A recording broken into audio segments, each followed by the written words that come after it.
Hello, hello, ladies and gentlemen, and welcome to another episode of the Daily Friend Show. I'm your host, Nicholas Lorimer, and today I'm joined in the dark from. Sorry, I see Chris is just disconnected. I'm joined in the dark by Mr. Michael Morris. Michael, how are you? I believe you're about to be load shed. I'm currently load shed. How's Indeed, Cape Town? indeed. I find on the whole it's a bit cooler and but still in the still in the light. We're not exactly enlightened, I don't think, but at least we have a bit more power of the electrical kind. Yeah, fine, thanks, and hope that your travails are going to be over soon too. I hope so too.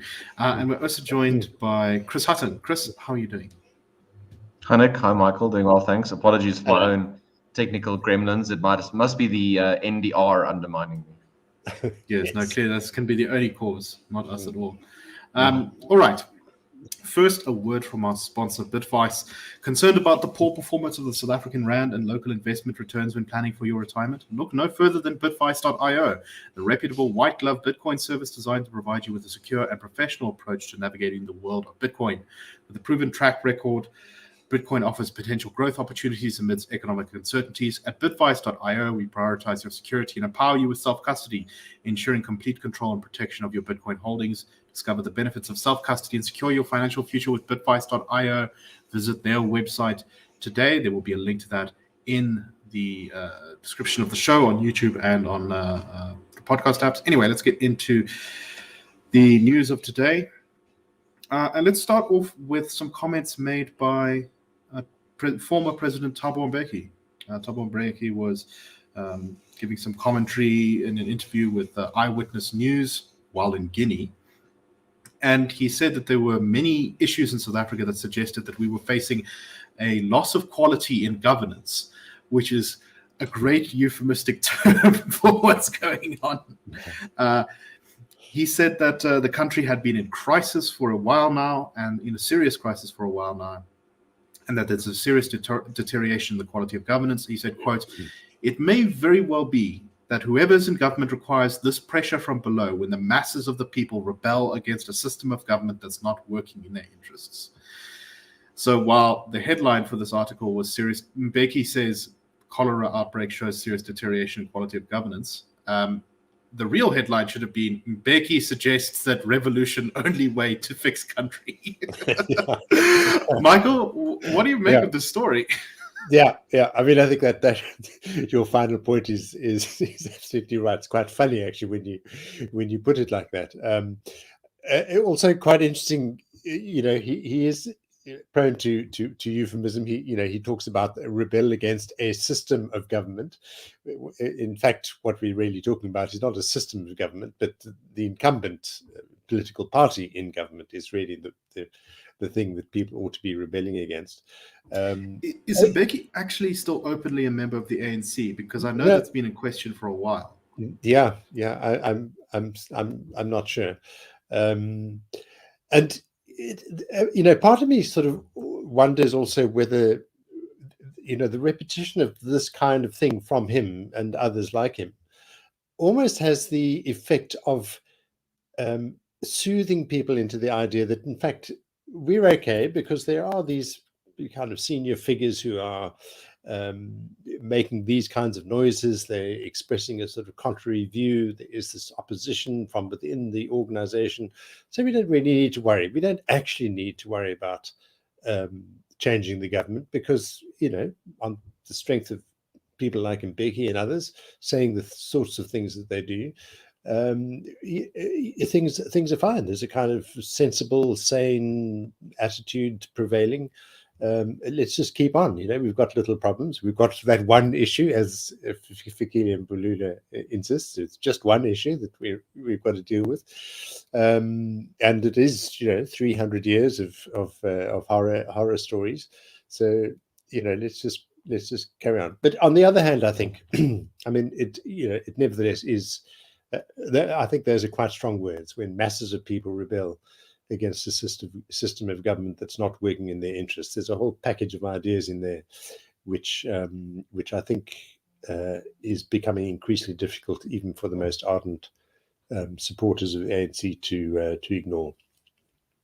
Yeah. So what kind of annoys me about this, though, is, and I haven't seen the full interview, but based off of what Mbeki said in the past, is that it's one thing to rebel, it's another thing to put something new in place. And it's not clear to me that a lot of these people who are starting to sort of ramp up this rhetoric about revolutions or anything really have suggested what precisely is wrong with the current system. After all, while Mbeki definitely had much better policies in some areas than the current ANC, he also laid the groundwork in a lot of ways for what's come from the ANC, particularly when it comes to sort of race-based legislation. So until Mbeki actually starts criticizing, some of the things that he perhaps had a hand in causing to be wrong with the country, any revolution is just going to change the elites and not really do anything else. I'll probably get a lot of people killed and a lot of the country destroyed. Chris, what do you make of these comments? They seem unhelpful, but reflective of the mood. Yeah, one doubts that Mbeki would want a sort of revolution to 180 degrees, because that would be the opposite of what the sort of direction in which we're going. I'm assuming he wants a full 360, spin on your skateboard, because then the ANC remains in charge. It might change on the surface. You might have a different leader. You might have the new Dawn 3.0 or whatever it is at that point. But in terms of substance, the policies are going to remain the same. I don't want to dismiss what he said too glibly, in the same breath, because I think the opportunities are there for a sort of maybe radical uptake of frustration with the government, of the status quo. We see that regularly, yearly in CRA polling, where in terms of people's priorities, things like unemployment, load shedding, corruption, how those are always so high on people's concerns, they're not being addressed to any substantive degree. And those frustrations, this is not to justify when that sort of violent revolution or protest action happens, but if you can get someone tapping into those sentiments and those frustrations, you could see a sort of violent overthrow of the current state and of the current government, as it were. So I think South Africa could have that at some point, but I don't know if it's going to happen to the way that Mbeki and maybe the ANC thinks it could, as though the masses are going to carry the ANC on their shoulders to the union buildings. They might be carrying ANC leaders back out of the union buildings and not on their shoulders, not in triumph. Yeah, I'm reminded recently of Mbeki's criticizing the ANC because he said that De Ruyter was an old-fashioned anti-communist, and the ANC should never have put him in charge. And that was the real problem with De Ruyter, was that he wasn't communist enough.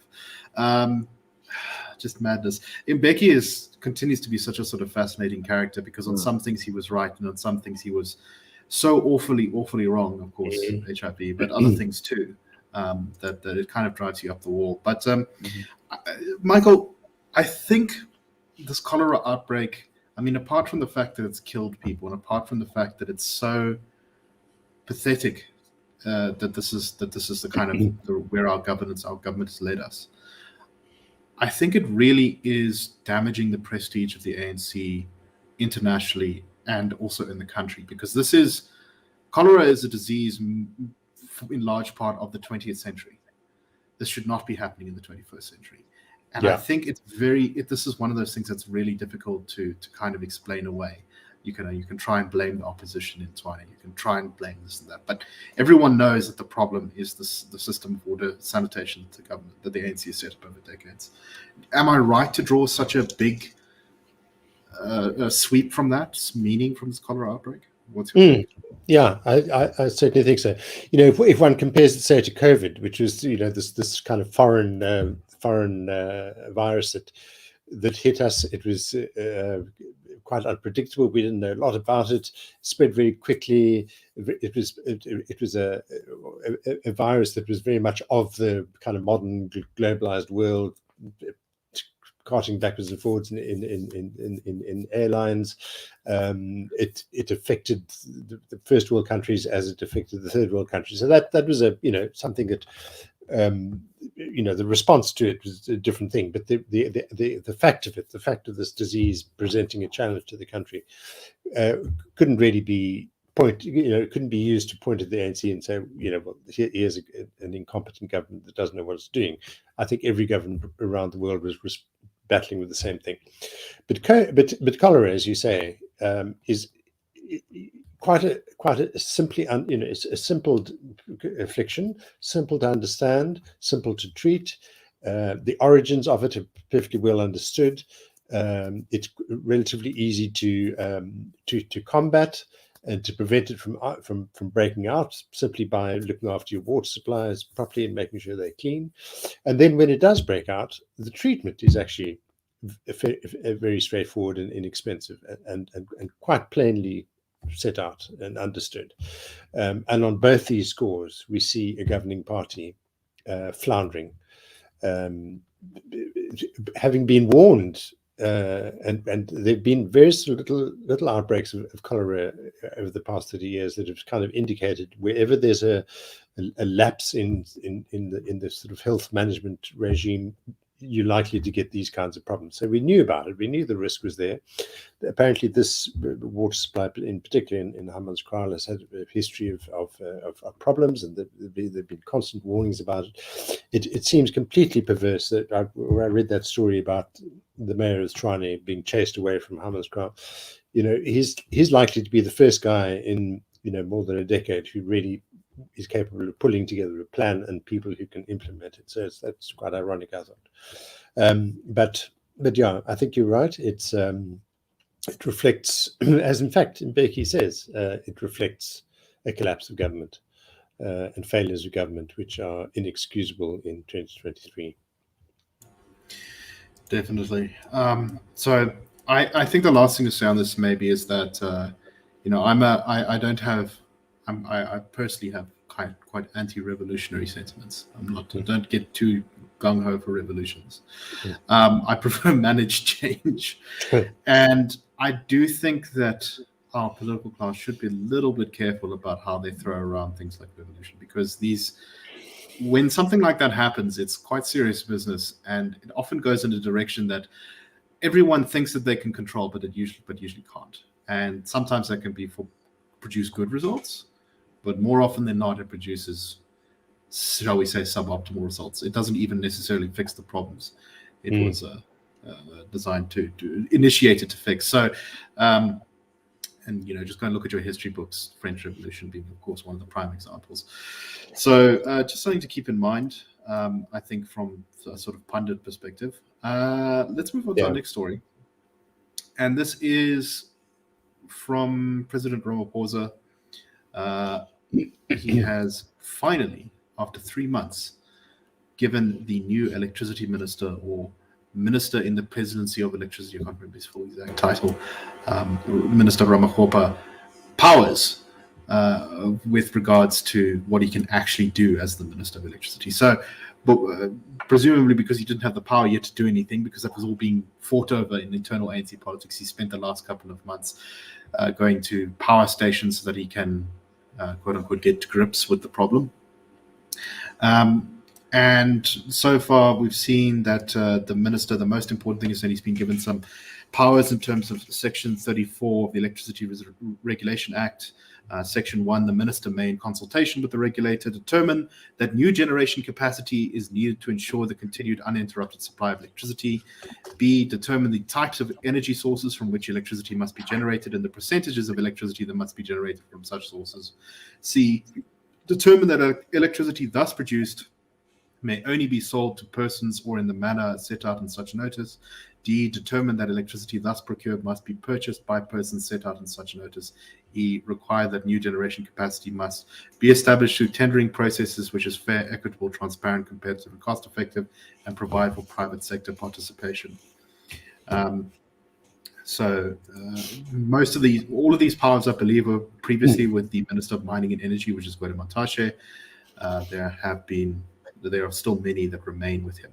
And this now means that the electricity sector is governed by 3 ministers. Pravin Gordhan, who is responsible in part for Eskom as the Minister of Public Enterprises. Gwede Mantashe, who still maintains power.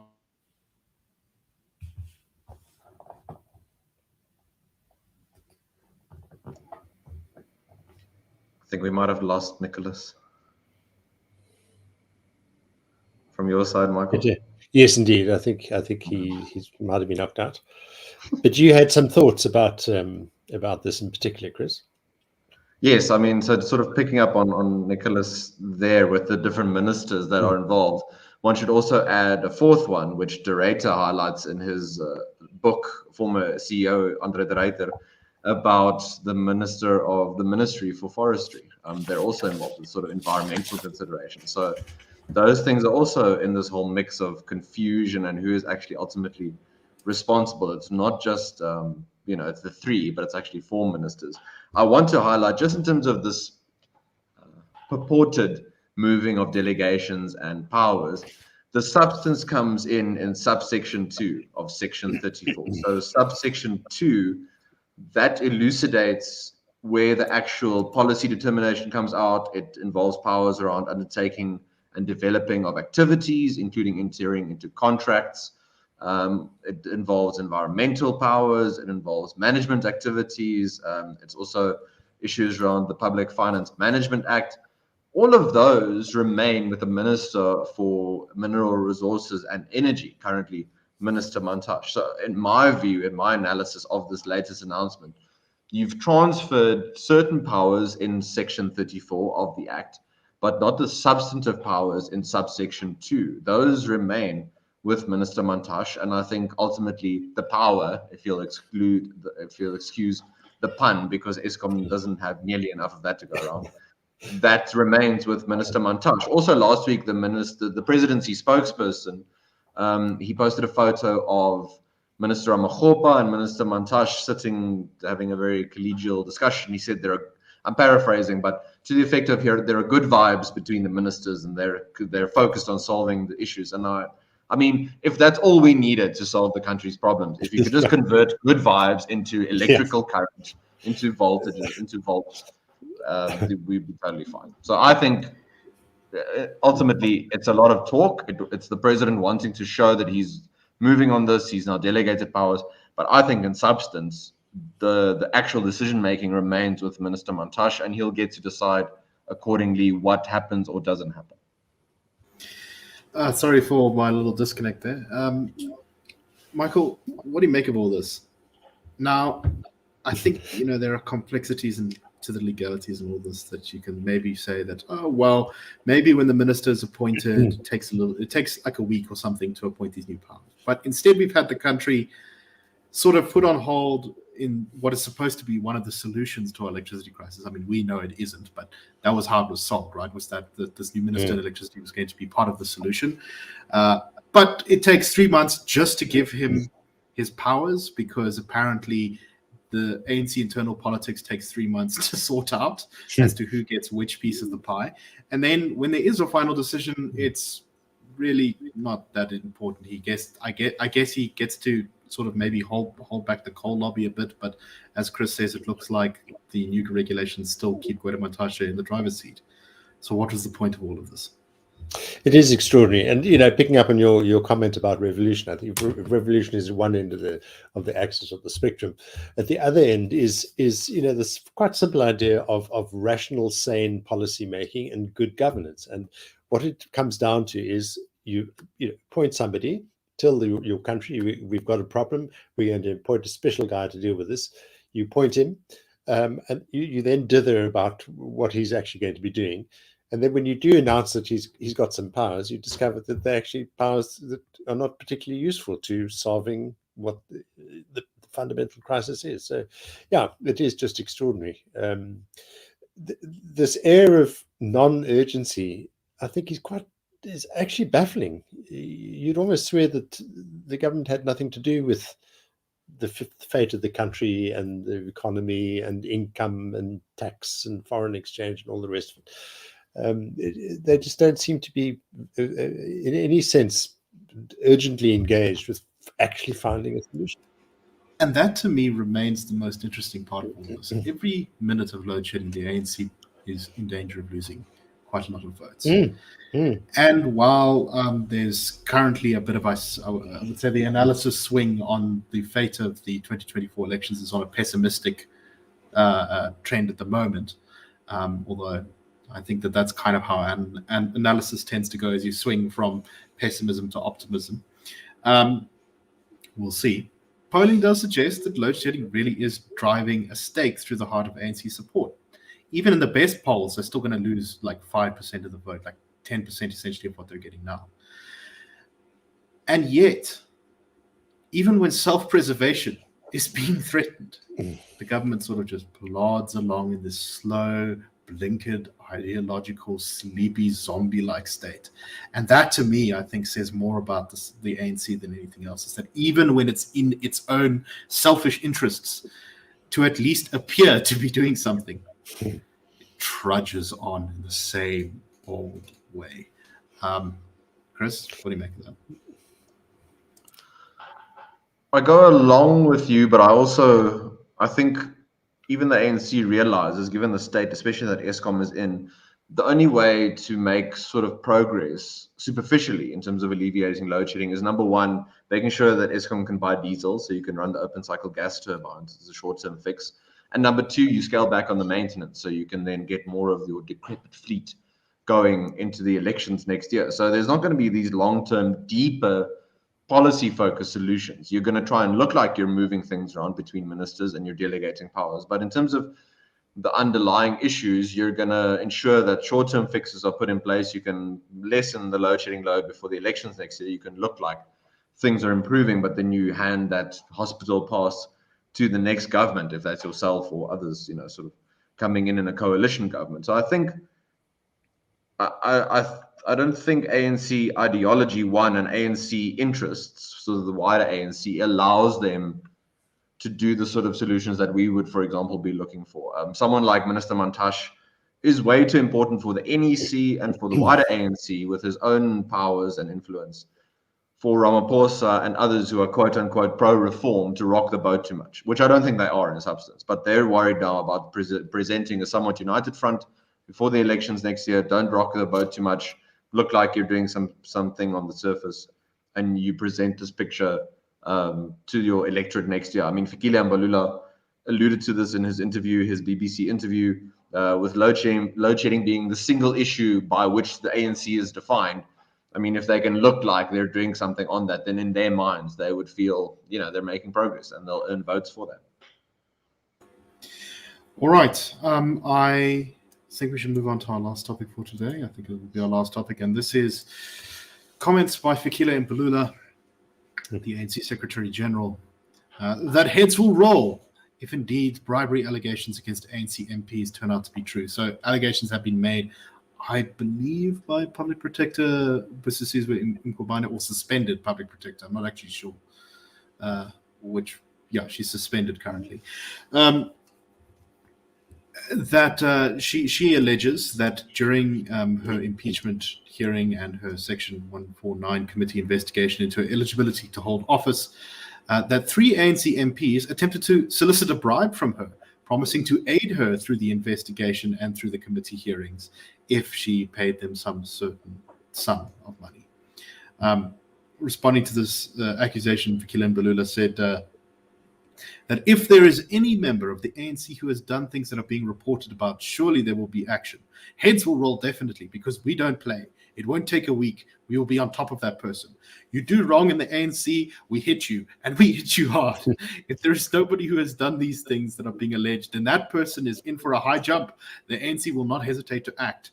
I am concerned about the image of the ANC. That is why we took Andre de Ruyter to the cleaners and won't hesitate to do the same with those of you who have made such claims if there is no truth to them. Michael, many things to get at here, but what do you make of this? Yeah. You know, if I mean, there are various things, as you say, but one of the first thoughts is, you know, if we had the same sort of no-nonsense talk, you know, we're going to get down to action, this is what we're going to do. When it came to the things that Thabo Mbeki has raised, you know, the real problems that are afflicting millions of people, then, you know, we'd have a party that'd be perhaps worth paying closer attention to.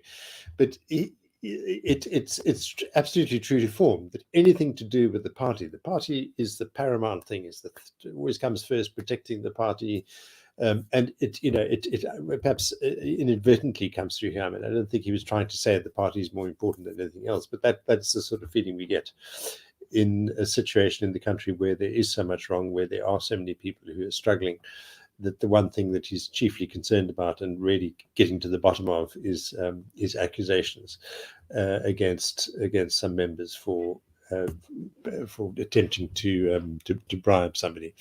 I mean, that's the other thing, which, we don't know if it's true or not, but it sort of speaks to something of the condition of the country, that so many people are just after a buck. They don't really have any principled position on things there, but if there's a buck in it, they'll quite happily go along with it. So there's that kind of element going through it too. We don't know if it's true, so we can't really draw decided sort of conclusions from that. But yeah, I mean, Fikile Mbalula in fine form, as we know him, lots of bluster, and putting the party first, party interests. Yeah, that's the man with no credibility. It's quite amazing. In response to all of this, the Speaker of Parliament has advised Mkhwebane to meet with her and confidentially discuss these claims in order to get advice on how Parliament may proceed with the investigation. That doesn't seem like the best way to deal with it either. Chris, what do you make of all this?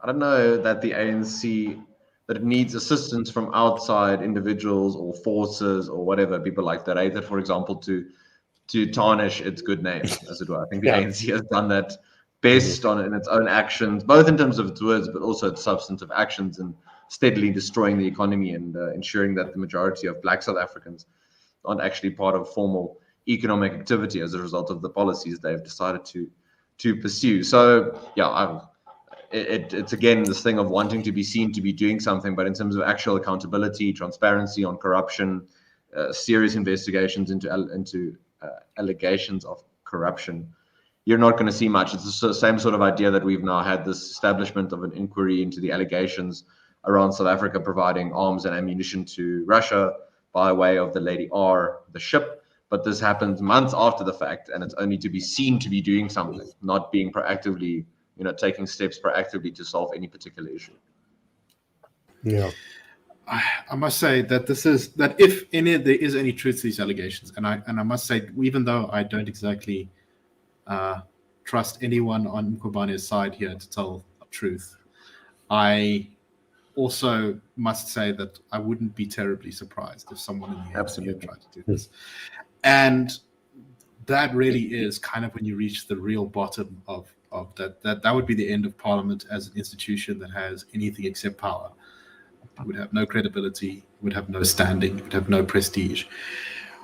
And that's a very big problem, because Parliament is, despite how it's been kind of made fun of and been silly and all these things, it remains the cornerstone, the central piece of our democracy, of our democratic system. And it is the principal means by which we will actually change things for the better in the country. And if people are, this kind of, if any of this is true, it opens the door to what may well become a problem after the next election, which is that no one has a majority, and you have a few MPs who are literally able to sell their votes. So if any, I hope that the ANC, even though as laughable as it is, does actually investigate this very properly and deals with it, because I think the consequences of not taking this seriously could be quite severe. Michael, any final thoughts? I've just been looking again at Thabo Mbeki's quote, that when the masses of people rebel against a system of government that's not working in their interests, it's exactly as you say. The risk here is that people will perceive the problem not to be the ruling party, but the way the entire edifice of democracy is actually functioning. So I think there is a risk there that it shouldn't be taken lightly. I think you're quite right. All right, that's all for today, I believe. So thank you very much for watching. We hope that you found the show interesting. Check out our sponsor, Bitvice, and we will be back tomorrow on the Daily Friend Show. Cheers, everyone, and have a great